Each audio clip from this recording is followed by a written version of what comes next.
অতি সম্প্রতি ভারতের প্রধানমন্ত্রী মিস্টার নরেন্দ্র মোদী তিনি আমেরিকা সফর করেছেন এবং একই সঙ্গে তিনি ফ্রান্সও সফর করেছেন। দুটো সফরের বহুমুখী তাৎপর্যতা রয়েছে। প্রথম তাৎপর্যতা হলো তিনি ফ্রান্সে গিয়েছেন, ফ্রান্সের সঙ্গে সাম্প্রতিক সময়ে ভারতের ব্যবসা বাণিজ্য যেভাবে বৃদ্ধি পেয়েছে, একইভাবে যিনি এখন ফ্রান্সের প্রেসিডেন্ট রয়েছেন ইম্মানুয়েল ম্যাক্রো, তিনি মিস্টার নরেন্দ্র মোদীর অত্যন্ত ঘনিষ্ঠ বন্ধু এবং তাকে ফ্রান্সের যে প্রেসিডেন্টের বাসভবন এলিসি প্রাসাদ, সেখানে নরেন্দ্র মোদীকে যে ঐতিহাসিক সংবর্ধনা দিয়েছে, সেই সংবর্ধনার ইতিহাস নিকট অতীতে নেই। প্রাসাদে নিয়ে নিমন্ত্রণ করে ইন্ডিভিজুয়ালি এককভাবে যে সম্মান ফ্রান্সের মতো একটি শক্তিশালী রাষ্ট্র নরেন্দ্র মোদীকে দিলেন, এটি নিকট অতীতে আমি অন্তত দেখিনি 20-25 বছরে। দ্বিতীয়ত, ফ্রান্সের সঙ্গে অর্থাৎ ইম্মানুয়েল ম্যাক্রোর সঙ্গে শেখ হাসিনার একটি ব্যক্তিগত সম্পর্ক রয়েছে এবং ফ্রান্সের যে বিমান তৈরি, যে বিমান, সেই বিমান ক্রয়ের ব্যাপারে শেখ হাসিনা মোটামুটি একটা চূড়ান্ত সিদ্ধান্ত নিয়েছিলেন এবং সেই সিদ্ধান্তের কারণে ইম্মানুয়েল ম্যাক্রো বাংলাদেশে এসে শেখ হাসিনার সঙ্গে সাক্ষাৎ করে গিয়েছিলেন এবং এয়ারপোর্টে তাদের দুজনের যে বডি ল্যাঙ্গুয়েজ, সেটা আমরা এখনও স্মরণ করতে পারি। তো কাজেই এই বিষয়টি এখানে রাখুন। দ্বিতীয় বিষয় হলো যে ভারতের সঙ্গে গত 4টি বছর ধরে আমেরিকার সম্পর্ক ব্যক্তিগত পর্যায়ে, অর্থাৎ যেটাকে বলা হয় রাষ্ট্রাচার নয়, ব্যক্তিগত পর্যায়ে, অর্থাৎ Joe Biden versus Narendra Modi খুবই খারাপ ছিল। একইভাবে সৌদি আরবের সঙ্গে ব্যক্তিগত পর্যায়ে আমেরিকার সম্পর্ক খারাপ ছিল, এমনকি জো বাইডেন সৌদি আরবে গিয়ে রীতিমতো অপমানিত, লাঞ্ছিত হয়েছেন। তার যে পররাষ্ট্রমন্ত্রী ব্লিংকেন, তিনি গিয়ে এয়ারপোর্টে বসেছিলেন অনেকক্ষণ।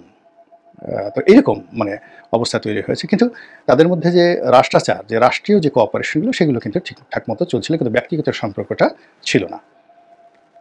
এর বাইরে যে বাইডেন সরকার, তাদের যে ডিপ স্টেট, এই পলিসির কারণে পাকিস্তানে ইমরান খানের ক্ষমতাচ্যুতি হয়েছে, শ্রীলঙ্কাতে ক্ষমতাচ্যুতি ঘটেছে, বাংলাদেশে শেখ হাসিনার পতন হয়েছে, মালয়েশিয়াতে ভারতের যেগুলো ভারতপন্থী যারা সরকার ছিল, তাদের পতন হয়ে মঞ্জুর সাহেব এসছেন। এসবই আমেরিকার একটা মাস্টার প্ল্যান এবং ভারতকে চাপে ফেলার জন্য, যদিও ভারত তাদের কৌশলগত বন্ধু। তো এই সকল বিপত্তি কাটিয়ে ওঠার জন্য তারা অধীর আগ্রহ অপেক্ষা করছিল আমেরিকার শাসন ক্ষমতায় এই ডেমোক্র্যাটদের পতন হোক, এবং এজন্য মিস্টার নরেন্দ্র মোদী তার যে অর্থনৈতিক সাম্রাজ্য রয়েছে, আদানি গ্রুপ, আম্বানি গ্রুপ, এবং তাদের সহযোগী যারা রয়েছে দেশের বাইরে, যেমন হিন্দুজা পরিবার রয়েছে, অন্যান্য যারা এই সকল রাজনৈতিক ক্ষেত্রে অঢেল অর্থ বিনিয়োগ করে এবং ভারতীয় বংশোদ্ভূত লোকদেরকে মার্কিন যুক্তরাষ্ট্রের রাষ্ট্র ক্ষমতায় পৌঁছানোর জন্য বিলিয়ন বিলিয়ন ডলার খরচ করে। আপনি চিন্তা করুন যে ডোনাল্ড লুয়ের জায়গায় যাকে দেওয়া হয়েছে, তিনি একজন ভারতীয়। তুলসী গ্যাবার্ডের কথা আপনারা সবাই জানেন। তো এর পিছনে ভারতের একটা দীর্ঘমেয়াদী পরিকল্পনা থাকে এবং সেই কাজ করে কিন্তু তারা সফল হয়েছে। এবং সফল হওয়ার পরে মিস্টার ডোনাল্ড ট্রাম্প, যিনি আওয়ামী লীগের প্রতি সহানুভূতিশীল, শেখ হাসিনার সাথে ব্যক্তিগত সম্পর্ক এবং নরেন্দ্র মোদীর সাথে, পুতিনের সাথে একেবারে নকুলের যে উল্টো, আম দুধের মতো সম্পর্ক। তো সেই বন্ধুর সঙ্গে তিনি সাক্ষাৎ করতে গেছেন এবং সেখানে নজিরবিহীন তাকে সংবর্ধনা দেওয়া হয়েছে। এবং সেই সংবর্ধনার একটা video footage mister Donald Trump তার নিজস্ব যে ফেসবুক পেজ এবং টুইটার, সেখানে তিনি নিজে শেয়ার করেছেন। তো বোঝার চেষ্টা করুন এটা কতটা গুরুত্বপূর্ণ।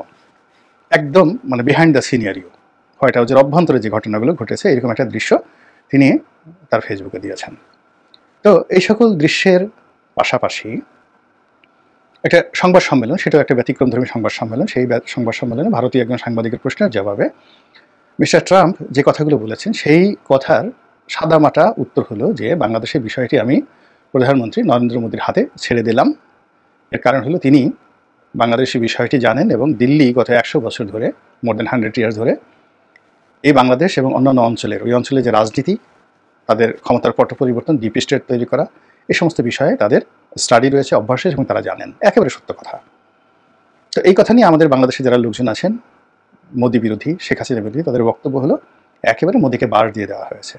দাদা গিয়েছিলেন যেভাবে বড় আশা করে, বড় গলা নিয়ে, যেখানে সরাসরি তিনি একেবারে শেখ হাসিনার মতো স্পষ্ট ভাষায় বলবেন যে আমি এটা করবো, ওটা করবো, হ্যাং করবো, ত্যাং করবো, কিন্তু বাস্তবে তিনি একেবারে মোদির গালে থাপ্পড় মেরে দিলেন। তো এই আমরা বলছি। আবার অন্যদিকে আওয়ামী লীগের যারা লোকজন আছে তাদের মধ্যে রীতিমতো উল্লাস তৈরি হয়েছে। এবং আপনি যদি ভারতীয় পত্রপত্রিকা, যারা ইউটিউবার রয়েছে এবং সোশ্যাল ইনফ্লুয়েন্সার রয়েছে, আমি দৈনিক 3টি ভিডিও করি। আমি 3টি ভিডিও করি, গড়ে এই 3টি ভিডিও 24 ঘন্টায় 8 থেকে 9 লাখ লোক দেখে। অন অ্যাভারেজে মাসে 1 কোটি থেকে 1.5 কোটি লোক আমার এই চ্যানেলে দর্শক, গত 1 বছর ধরে অন অ্যাভারেজে। কিন্তু যেখানে মাসে আমার 1 কোটি থেকে 1.5 কোটি, ভারতের এরকম অনেক জনপ্রিয় ইউটিউবার রয়েছেন যাদের এক একটা ভিডিওতে 1 মিলিয়ন ভিউ হয়। তো তারা যখন কোনো একটা কন্টেন্ট তৈরি করেন, সেটা গ্লোবালি ইংরেজিতে অনুদিত হয়, বিভিন্ন ভাষায় যায় এবং বিশ্বের ক্ষমতার যে সকল কেন্দ্র রয়েছে সেখানে অটোমেটিক চলে যায়। তো সেই সকল জায়গাতে রীতিমতো খুশির বন্যা বয়ে যাচ্ছে। এবং তারা তথ্য এবং প্রমাণ সহকারে যেভাবে বলার চেষ্টা করছেন যে এই বৈঠকের মাধ্যমে আওয়ামী লীগের ক্ষমতা আসার এই লক্ষণ ফুটে উঠেছে এবং ডক্টর মোহাম্মদ ইউনূসের জন্য আগামী দিনগুলো কিভাবে করুণ পরিণতি বয়ে নিয়ে আসবে, এই সকল বিষয়ে তারা যে প্রচারণা চালাচ্ছে, সেই তুলনায় ডক্টর মোহাম্মদ ইউনূসের পক্ষের লোক বা বাংলাদেশ সরকারের পক্ষের লোক যারা বিবৃতি দিচ্ছেন বা কথাবার্তা বলছেন, তাদের দর্শক, তাদের অবস্থা এবং তাদের বক্তব্যের যে গ্রহণযোগ্যতা আন্তর্জাতিক অঙ্গনে বলতে গেলে শূন্য।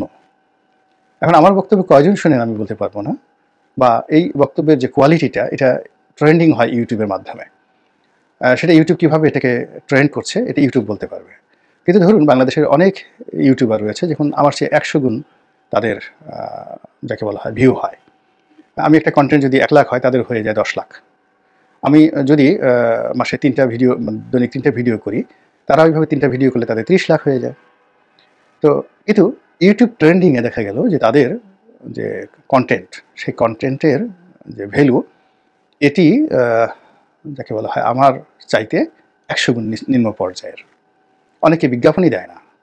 এবং এই ট্রেন্ডিংয়ের ফলে কি হচ্ছে, যে সকল কৌশলগত জায়গাতে এই অটোমেটিক্যালি স্বয়ংক্রিয়ভাবে ইউটিউবের ভিডিওগুলো সিদ্ধান্ত গ্রহণ করার ক্ষেত্রে জাতিসংঘ থেকে শুরু করে বিশ্বের সকল জায়গাতে, সেই সকল জায়গাতে যেভাবে চলে যায় অটোমেটিক স্বয়ংক্রিয়ভাবে, সেইভাবে ওই যে যাদের প্রচুর ভিউ হয় তাদের কন্টেন্টগুলো কিন্তু যায় না। অনেক ধর্মপ্রচারক আছেন যারা একটা স্ট্যাটাস দিলে মুহূর্তের মধ্যে 4 লাখ 5 লাখ লাইক হয়ে যায় 1 ঘন্টা 1.5 ঘন্টাতে, কিন্তু ফেসবুকের ট্রেন্ডিংয়ে তারা ওই গুরুত্বপূর্ণ জায়গাতে পড়ে না।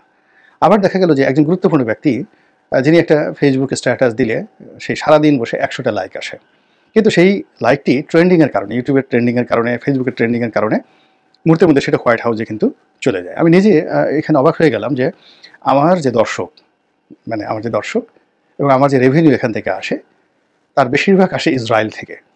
এখন আমি নিজে অবাক হয়ে যাই যে ইসরায়েলের লোকজন আমার কথা কীভাবে শুনে, কেন শুনে, তারা বাংলাদেশের ব্যাপারে এত ইন্টারেস্ট কেন? এর মূল ব্যাপার হলো যে ওখানে যে সার্চ ইঞ্জিনগুলো রয়েছে, যারা এগুলো রেকর্ড করে, পর্যালোচনা করে, সেখানে 24 আওয়ার মানে 24 ঘন্টা দেখা গেল বাংলাদেশের যাদের কন্টেন্টকে তারা কপি করে এবং সেগুলোকে নিয়ে তার বিচার বিশ্লেষণ করে, তাদের মধ্যে হয়তো আমার ভিডিও আছে, না স্যার আদারওয়াইজ এই যে আমার এই বক্তব্যগুলো তারা মানে ওখান থেকে আমার কেন রেভিনিউ আসবে, ইসরায়েল থেকে কেন রেভিনিউ আসবে, হাইয়েস্ট রেভিনিউ। তারপর দ্বিতীয় আমার রেভিনিউ আসে আমেরিকা থেকে রেভিনিউ আসে। তো আমেরিকার যারা লোকজন বাঙালি আছেন তারা দেখেন, তার সঙ্গে সঙ্গে আমেরিকার যারা বিভিন্ন লোক মানে কৌশলগত যে জায়গাগুলো আছে তারা যদি না দেখতেন, তাহলে সেখান থেকে আমার এই মানে হাই রেভিনিউটা আসতো না। তো এখন সেই দিক থেকে এই যে আওয়ামী লীগ যা কিছু করছে, উল্লাস প্রকাশ করছে, তারা সামাজিক মাধ্যমের যেখানে ট্রেন্ডিং হয় সেই জায়গাগুলোতে তারা হিট করতে পারছে।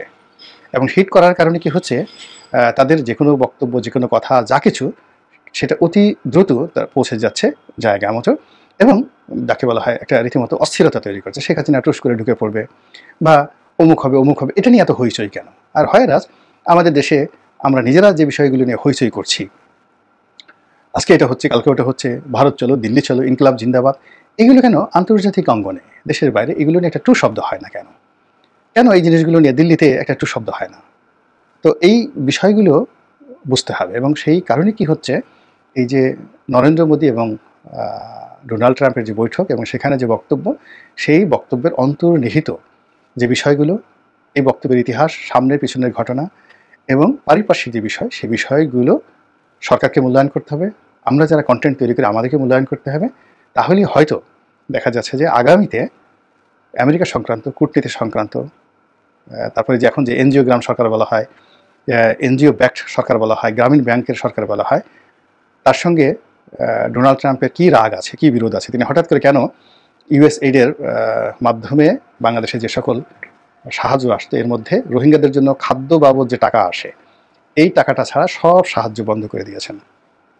ফলে আমেরিকার মদতপুষ্ট যে সকল এনজিও ছিল, পরিবেশবাদী এনজিও হোক বা ধরুন এই যে বিভিন্ন সভা সমিতি সেমিনার করে বড় বড় অর্থনৈতিক বক্তব্য দেয়, বিশাল ভুঁড়ি বানিয়ে ফেলেছে, এগুলো দেখবেন আগামী 4-5 মাসের মধ্যে সবগুলোর ভুঁড়ি একদম শুকিয়ে হাড্ডিসার হয়ে গেছে। এগুলোর কারণ খুঁজে বের করতে হবে এবং কারণ খুঁজে বের করে আমরা যদি সিদ্ধান্ত নিতে পারি এবং রাজনৈতিক মতামত প্রকাশ করতে পারি এবং রাজনীতি করতে পারি, তাহলেই হয়তো আমাদেরকে মোদি আর ডোনাল্ড ট্রাম্পের যে বক্তব্য সেটি নিয়ে মাথা ঘামাতে হবে না।